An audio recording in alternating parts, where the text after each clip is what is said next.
Rais Donald Trump amesema Marekani itakutana na Iran kesho Jumanne ili kujaribu kukubaliana juu ya mkataba wa mwisho wa kumaliza mgogoro huu.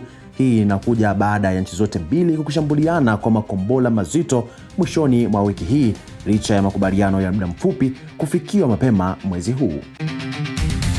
Data za hivi sasa za satellite zinaonyesha kuwa usafirishaji wa meli za kibiashara katika mlango wa bahari ya Hormuz umeanza kuongezeka kidogo siku ya Jumatatu.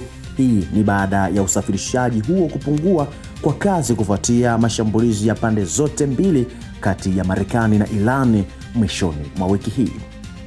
Rais Donald Trump ametangaza kupitia mitandao yake ya kijamii kuwa Iran imeomba mkutano na wenzao wa Marekani na utafanyika siku ya Jumanne.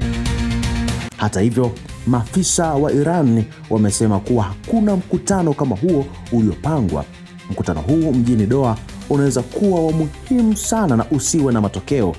Kauli hizi za Donald Trump zinakuja baada ya onyo lake kali la mwishoni mwa wiki hii, ambapo atasema kunaweza kufika wakati ambao hatuwezi tena kuwa wavumilivu na tutalazimika kutumia nguvu za kijeshi kukamilisha kazi hiyo. Jambo hili ni rahisi sana na kuiondolea Iran uwezo wa nyuklia. Hatutaki wawe na silaha ya nyuklia na watakuwa nayo kabisa. Wamekubaliana na hilo kwa haki kabisa. Wakati huo huo, viongozi wa kidiplomasia wa Marekani wamepanga kutoa maelezo kwa njia ya mtandao kwa Congress kuhusu makubaliano haya ya muda.